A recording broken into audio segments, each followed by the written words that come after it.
2 जुलाई 1955 को pan America की flight 914 ने न्यूयॉर्क से फ्लोरिडा के लिए उड़ान भरी, लेकिन 57 पैसेंजर्स के साथ उड़ान भरने वाला ये प्लेन 3 घंटे तक सही डायरेक्शन में उड़ने के बाद अचानक से आसमान से गायब हो गया, जिसे मियामी में लगे रडार भी नहीं खोज पाया। लेकिन 37 साल बाद अचानक से ये प्लेन आसमान में दिखाई दिया, पर उस दौरान ये वेनेजुएला के एयरपोर्ट पर लैंड करने जा रहा था, जिसे देखकर हर कोई हैरान रह गया। 21 मई 1992 की सुबह वेनेजुएला के एयर ट्रैफिक कंट्रोल के लोग जब रोजाना की तरह अपने काम को अंजाम दे रहे थे, तब उन्हें अपनी आंखों के सामने कुछ ऐसा दिखाई दिया जिसे देख वो हैरान रह गए। दोस्तों, वो एक प्लेन था जो बिना रडार में आए हुए सीधा एयरपोर्ट के रनवे पर लैंड होने जा रहा था। जैसे ये प्लेन रनवे के करीब आया, तब एयर ट्रैफिक कंट्रोल के अधिकारियों ने देखा कि इसका मॉडल बहुत ही ज्यादा पुराना है, जो आज के समय इस्तेमाल नहीं किया जाता। जब ये प्लेन लैंड करने ही वाला था, तब एयर ट्रैफिक कंट्रोल ने इसके पायलट से रेडियो सिग्नल के जरिए संपर्क करने की कोशिश की, क्योंकि वो जानना चाहते थे कि आखिर ये मिस्टीरियस प्लेन कहां से आया है। जब उस पायलट से इसके बारे में पूछा गया, तब उस पायलट का कहना था कि ये फ्लाइट 914 है, जो कि मियामी में लैंड करने जा रही है। ये सुनने के बाद एयर ट्रैफिक कंट्रोलर ने कहा कि ये वेनेजुएला का एयरपोर्ट है, जिसे सुनने के बाद वो पायलट शांत रह जाता है, क्योंकि वो अपनी डेस्टिनेशन से 1930 किलोमीटर दूर पहुंच गया था। जैसे ये प्लेन एयरपोर्ट पर लैंड हुआ, तब उसके बाद बहुत सी अजीब चीजें हुई, क्योंकि एयरपोर्ट पर मौजूद स्टाफ ने ये नोटिस किया कि इस प्लेन में बैठे सभी यात्री पुराने जमाने के कपड़े पहने हुए हैं। साथ ही वो एयरपोर्ट पर रखे मॉडर्न एयरक्राफ्ट को बड़ी ही अजीब तरह से देख रहे थे। कुछ समय की शांति के बाद अचानक से एयर ट्रैफिक कंट्रोल को फिर से इस प्लेन के पायलट की आवाज सुनाई देती है, जो घबराते हुए एयर ट्रैफिक कंट्रोलर से पूछता है कि आखिर आज का डेट क्या है। तब एयर ट्रैफिक कंट्रोलर उसको बताता है कि आज 21 मई 1992 है। इतना सुनने के बाद मानो उस पायलट के होश उड़ जाते हैं, और वो तुरंत ही अपने कॉकपिट की खिड़की से बाहर झांकते हुए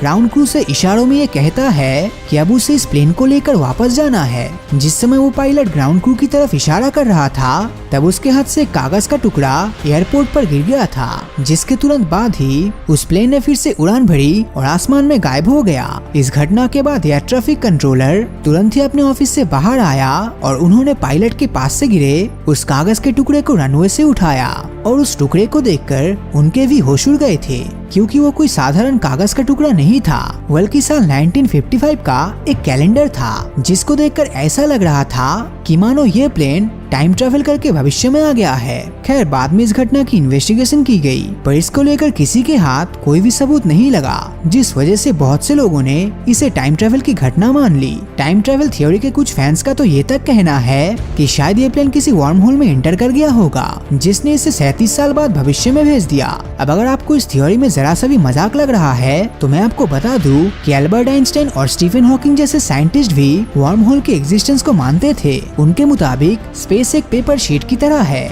जिसमें एक पॉइंट से दूसरे पॉइंट जाने के लिए आपको पेपर के साथ चलना होगा, पर अगर आप पेपर को हाफ में फोल्ड करके दोनों ही पॉइंट्स को एक साथ ले आते हैं, तब ये उनके बीच में ट्रेवल करने का सबसे इजी तरीका होगा। हालांकि भले ही साइंटिस्ट वार्म होल के एग्जिस्टेंस को मानते हो, पर ये कोई नहीं जानता कि ये वार्म होल आखिर है कहाँ पे। आज तक किसी ने इन्हें नहीं देखा है, तो क्या ये घटना सच में एक टाइम ट्रेवल था? दोस्तों, सच्चाई तो ये है कि ये पूरी तरह से एक झूठी खबरें थी, जिसे वीकली वर्ल्ड न्यूज नाम के एक न्यूज़पेपर द्वारा सबसे पहले 1985 में सर्कुलेट किया गया, क्योंकि ये ऐसी फेक स्टोरीज छापकर अपने पेपर सेल करवाते थे। हद तो तब हो गई जब इस न्यूज़पेपर द्वारा 1993 और 1999 में भी फ्लाइट 914 की फेक न्यूज छापी गई, और हमारे ऑनलाइन कॉन्स्पिरेसी थ्योरिस्ट द्वारा इसे दुनिया भर में सर्कुलेट किया गया।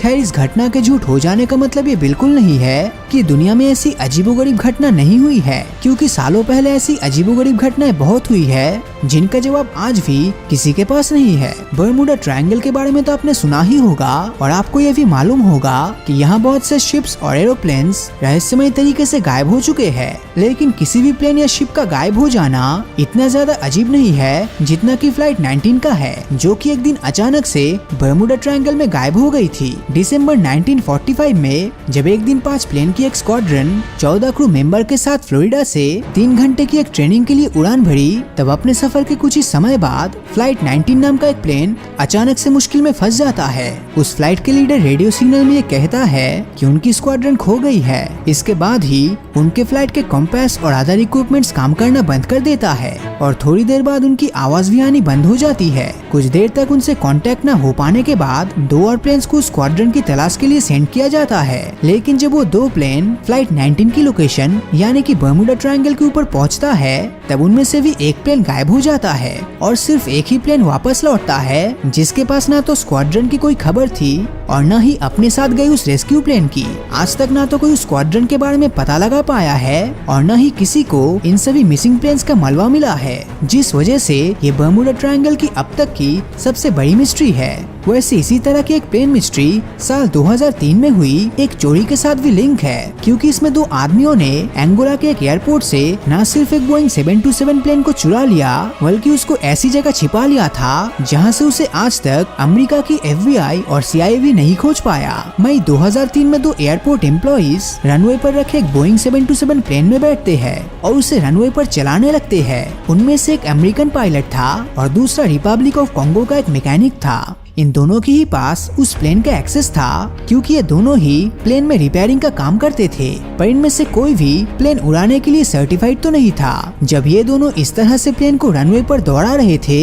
तब कंट्रोल टावर टीम इन्हें देख रही थी और इनसे कांटेक्ट करने की कोशिश कर रही थी, मगर प्लेन से कोई रिप्लाई नहीं आया और जब तक कोई कुछ कर पाता तब तक इस प्लेन ने टेक ऑफ कर दिया, जिसे उसके बाद आज तक नहीं देखा गया। जहां एक तरफ कुछ एक्सपर्ट्स मानते हैं कि शायद कॉन्गो के मैकेनिक द्वारा अपने फायदे के लिए उस प्लेन को चोरी किया गया था, तो ही दूसरे लोग इसे इस प्लेन के ओनर की एक चाल मानते हैं, जिसने इंश्योरेंस मनी क्लेम करने के लिए इन दोनों से ऐसा डेयरिंग काम करवाया था। खैर आज तक ना तो ये बात साबित हो सकी है और ना ही ये प्लेन और इसके पार्ट्स वापस मिले हैं, जिस वजह से ये दुनिया की एक बहुत ही बड़ी मिस्ट्री है। दोस्तों, इन सभी घटनाओं में से आपको कौन सी घटना सबसे इंटरेस्टिंग और मिस्टीरियस लगी, हमें नीचे कमेंट करके जरूर बताएं। और अगर ये वीडियो आपको अच्छा लगा हो तो इस वीडियो को लाइक और अपने दोस्तों के साथ शेयर करना मत भूलना। और अगर अभी तक आपने हमारे चैनल को सब्सक्राइब नहीं किया है तो सब्सक्राइब करके नोटिफिकेशन बेल को ऑन कर दीजिए, क्योंकि मैं ऐसी ही वीडियोस हर हफ्ते लाता रहता हूँ। तो मिलता हूँ आपसे अगले वीडियो में और हमेशा की तरह थैंक्स फॉर वॉचिंग।